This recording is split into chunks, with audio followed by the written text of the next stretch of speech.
ઉનાળાનું હવામાન ભેજવાળું અને ગરમ હોય છે, જેના કારણે થાક, ડિહાઇડ્રેશન, ગરમીના ઝટકા એટલે કે હીટ સ્ટ્રોક જેવી સમસ્યાઓ સર્જાઈ શકે છે.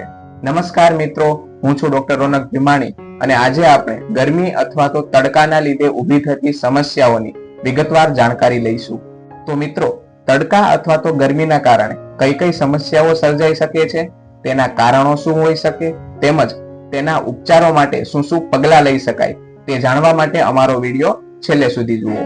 તડકાના લીધે ઊભી થતી સમસ્યાઓમાં પહેલું છે હીટ સ્ટ્રોક. તાપમાન ખૂબ જ ઊંચું એટલે કે 40 ડિગ્રી કરતા વધારે થઈ જાય છે અને આપણું શરીર ઠંડક જાળવી શકતું નથી, જેના કારણે આ સમસ્યા સર્જાઈ શકે છે. તેના લક્ષણોમાં ગભરામણ, ચક્કર, એલર્ટનેસ ગુમાવવી, મૂંઝવણ, ચહેરો લાલ થઈ જવો તેમજ શ્વાસ લેવામાં તકલીફ થઈ શકે છે. બીજું છે ડિહાઇડ્રેશન. વધુ ગરમીના કારણે આપણું શરીર પાણી તેમજ ઇલેક્ટ્રોલાઇટ્સને ગુમાવે છે, જેના કારણે ડિહાઇડ્રેશન થાય છે. જેના લક્ષણોમાં મોં સૂકું થઈ જવું, થાક લાગવો, ચક્કર આવવા તેમજ મૂંઝવણ અને મુશ્કેલી થઈ શકે છે. ત્રીજું છે હાઇપરથર્મિયા એટલે કે ગરમીના કારણે શરીરનું તાપમાન વધુ રહેવું, જેના લક્ષણોમાં થાક લાગવો, શ્વાસ લેવામાં તકલીફ પડવી તેમજ વધારે પડતા પરસેવાના કારણે માંસપેશીનો દુખાવો થઈ શકે છે. ચોથું છે સ્કિન પ્રોબ્લેમ. વધારે પડતા તાપમાનના લીધે ચામડી પર લાલ ચકામા તેમજ સનબર્ન થઈ જવું, જેના લક્ષણોમાં ચામડી પર લાલ ચકામા થઈ જવા, દુખાવો થવો તેમજ અમુક જગ્યાએ બળતરા થવી થઈ શકે છે. પાંચમું છે ઓવરહીટિંગ. વધારે તાપમાનના કારણે આપણું શરીર ઠંડક જાળવી શકતું નથી, જેના કારણે ઓવરહીટિંગ થઈ શકે છે.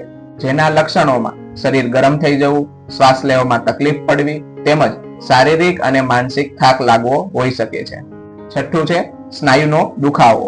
ગરમી અને ડિહાઇડ્રેશનના કારણે માંસપેશીઓ પર વધારે દબાવ પડે છે, જેના કારણે સ્નાયુનો દુખાવો થાય છે. જેના લક્ષણોમાં સ્નાયુનો દુખાવો તેમજ સ્નાયુઓ ખેંચાવા હોઈ શકે છે. સાતમું છે તાપમાનથી પ્રતિકૂળ અસર. વધુ ગરમીના કારણે શ્વાસ તેમજ હૃદય સંબંધિત સમસ્યાઓ સર્જાઈ શકે છે.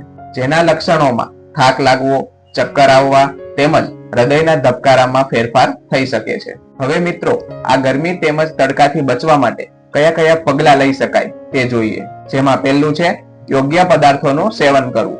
વધુ પાણી પીવું જોઈએ. દરરોજ 8 થી 10 ગ્લાસ પાણી પીવાનું રાખવું. નાળિયેર પાણી પીવું જોઈએ, જે કુદરતી રીતે ઇલેક્ટ્રોલાઇટ ધરાવતું હોવાથી શરીરને ઠંડક આપે છે. છાશ અને કાંજીવીર શરીરમાં પાણીનું પ્રમાણ જાળવી રાખે છે.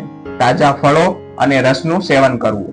તરબૂચ, પપૈયા અને લીંબુ પાણી શરીર માટે લાઇટ અને તાજગીભર્યા હોય છે. તળેલા અને ભારે ભોજનથી બચવું જોઈએ, કેમ કે તે શરીરને વધારે ગરમી આપે છે. બીજું છે વધારે પડતા તાપમાનથી બચવું.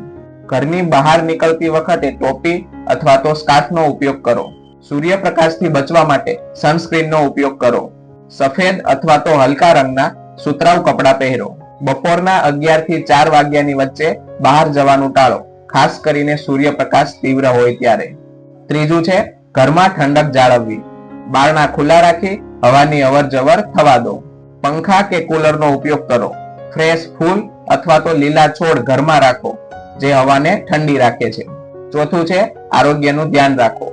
વધુ પરિશ્રમ અને ભારે કસરત ઉનાળામાં બપોરે ના કરો. ડિહાઇડ્રેશન અને થાક અનુભવાય તો તુરંત જ આરામ કરો અને પાણી પીવો. શરીર ગરમ લાગે તો ઠંડા પાણીથી ચહેરો ધોવો અને તાજા પાણીથી સ્નાન કરો. અને પાંચમું છે કુદરતી ઠંડક માટે શિયાળુ લીમડો અથવા તો મીઠો લીમડો ઘરની આસપાસ રાખો, જે હવાને શુદ્ધ કરે છે. રાત્રે હળવી દૂધવાળી લસ્સી કે દહીંનું સેવન કરો, જે શરીરને ઠંડુ રાખે છે. મિત્રો, આ ટિપ્સને અનુસરવાથી ઉનાળાની અસરો ઘટશે તેમજ તમારું દૈનિક જીવન આરામદાયક રહેશે. મિત્રો, કોઈ પણ પ્રકારની ગરમી સંબંધિત તકલીફો સર્જાય તો તરત જ ઠંડક અથવા તો આરામવાળી જગ્યા પર જાઓ અને તાત્કાલિક મેડિકલ સહાય લેવી જોઈએ. જો મિત્રો, અમારો આ વિડીયો તમને પસંદ આવ્યો હોય તો વધુમાં વધુ લોકોને શેર કરો તેમજ અમારા વિડીયોને લાઈક અને અમારી ચેનલને સબસ્ક્રાઇબ કરો.